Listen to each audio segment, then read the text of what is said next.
Today in Autodesk Sketchbook, we are going to learn how to create a line drawing of an image that we import into Autodesk Sketchbook.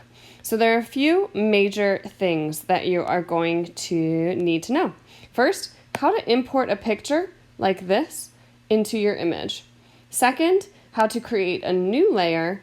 And third, how to trace these layers the best way, the most accurate way. Also, I am going to show you how to change your tools over on the left side so that you can get yourself an inking pen and have it be easily accessible. So let's get started. Let's create a new sketch.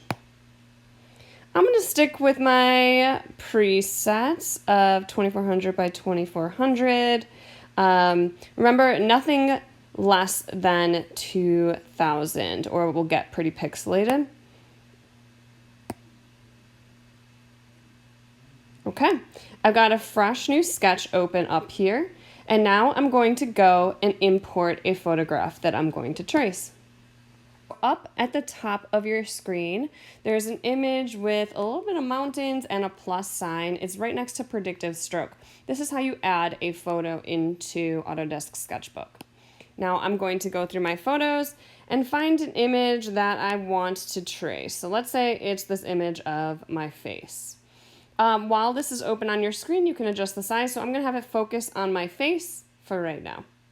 Now I am going to take my opacity by clicking onto my layer, and I'm going to bring it down so that it's a lighter image.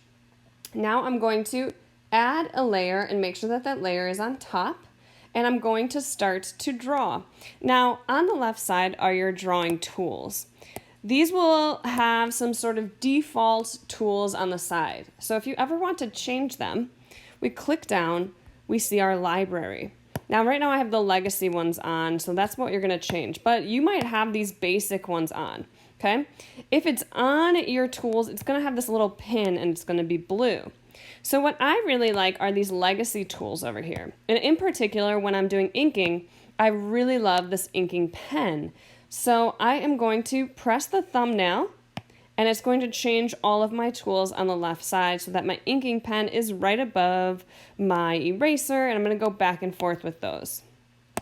I'm going to bring my inking tool down to about 2.0, and I'm going to do about a 2.05. I'll kind of go back and forth with those as I'm drawing. So now I'm going to go in and start to focus on an area to trace. So once I start to trace, I really like to keep my predictive stroke on, which is up at your top bar, and I'm going to have it about a 4. Remember, that helps predict the kind of line that you're drawing and assist you so it's nice and smooth. Couple things about tracing before I just show you a time lapse of me completing this. First, when we are drawing hair, we're going to really start to draw in the chunks of hair. So I have my eraser on. I'm going to draw the chunks of hair, and the predictive stroke tool sometimes tries to predict something like a straight line. So if that's happening to you, bring down your level a little bit.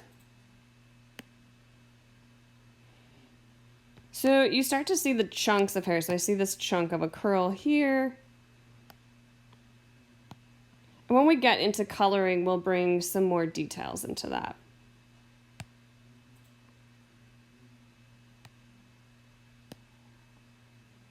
You get the idea. So when we are tracing your eyeball, you want to get a couple of different sections here. You want to get the whole lid. You want to get the pupil. What's going to make it look even more realistic is if you get the dark spots and even getting a couple of these highlights too. That's going to give you some good details. Don't forget to trace your eyelids. If you've got some eyelashes, we want these to be nice free-flowing lines. Getting all of the little details, okay? When you get to something like a nose, you're going to want to let, instead of doing the entire outline of the nose, showing where like the edges are, and the most important forms, something like this, will look a lot better than if I were to go in and actually like outline everything here. So that doesn't look very nice in a line drawing. That's because the nose is mostly made up of values, and when we get to blending, we'll do more of those. Also things like hair. So if I was doing an eyebrow, instead of doing a big blocky shape for my eyebrow, what I'm gonna do is I'm going to show some hair movement instead. Those are just some basic things that I do when I am tracing a face. So go ahead and get your outline in. I will show you a time lapse of a couple line drawings that I did from photographs.